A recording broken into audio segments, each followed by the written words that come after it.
ఒక గ్రామంలో బండు అనే కుక్క ఉండేది.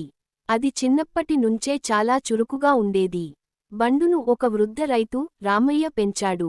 రామయ్యకు పిల్లలు లేరు, భార్య చిన్నప్పుడే మరణించింది. బండు అతని ప్రాణం. రోజంతా పనిలో అలిసిపోయి రాత్రి బండుతో ఆడుకుంటూ గడిపేవాడు. బండు బాగా తెలివైన కుక్క. ఎవరైనా పరాయి వ్యక్తి ఇంటి దగ్గరకు వచ్చిందంటే బండు గర్భంగా బుం బుం మంటూ అరుచేది. దొంగలు ఇంటికొచ్చే ధైర్యం చెయ్యలేదు. అందుకే రామయ్య బండును అంతగా ప్రేమించేవాడు. ఒకరోజు రామయ్య పొలానికి వెళ్లి తిరిగి రాలేదు.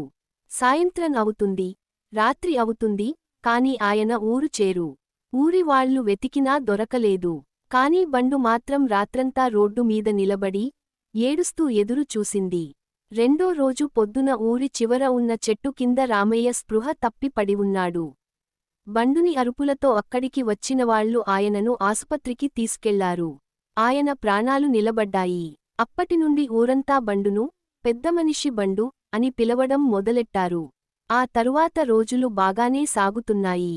కాని ఒకరోజు ఊరికి పక్కనున్న గ్రామం నుండి కొందరు దొంగలు రాత్రి రామయ్య ఇంట్లోకి దూరారు. బండు ఎప్పట్లానే అరవడం మొదలెట్టింది. కాని ఈసారి దొంగలు గట్టిగా ఉన్నారు. బండును కొట్టి తాళం చెరిగించారు. కాని బండు వెనక్కి తగ్గలేదు. గాయపడినప్పటికీ అది ఒక దొంగుడిని పట్టేసింది. దొంగ అరుస్తూ పడిపోయాడు. అవ్వి అరుపులు విన్న పొరుగువాళ్లు పోలీసులకు సమాచారం ఇచ్చారు. మిగతా దొంగలు పారిపోయారు. పట్టుబడ్డ దొంగతోపాటు మిగతా వారిని పట్టేశారు. రామయ్య బండును ఆసుపత్రికి తీసుకెళ్లి వైద్యం చేయించాడు. బండుకు మెడల మాల వేసి ఊరంతా ప్రదర్శన చేశారు. పిల్లలంతా బండును చుట్టూ చేరి ప్రేమగా తల నిమిరారు. గ్రామ పంచాయతీ ప్రత్యేకంగా బండుకు సాహసిక కుక్క అవార్డు ఇచ్చింది.